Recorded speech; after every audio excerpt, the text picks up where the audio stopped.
好来，乡亲啊，继续来看这个台中市莫德纳疫苗有村要开放，予外县市的乡亲嘛会当来做。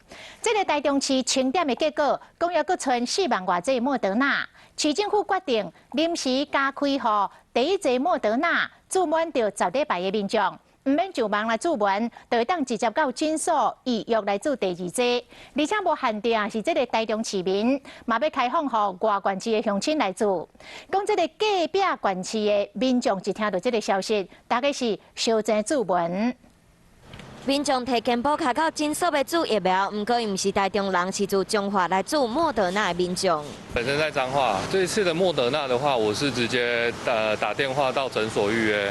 台中市政府有在他的脸书上面公告这个讯息。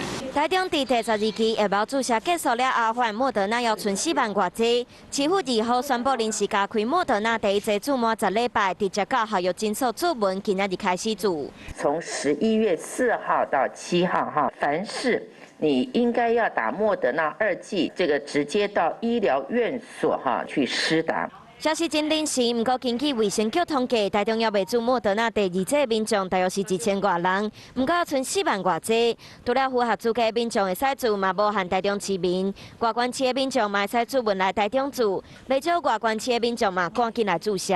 准备的疫苗还相当充分，所以有一些外县市第2剂莫德纳的时间已经到的，就会主动跟我们柜台洽询预约。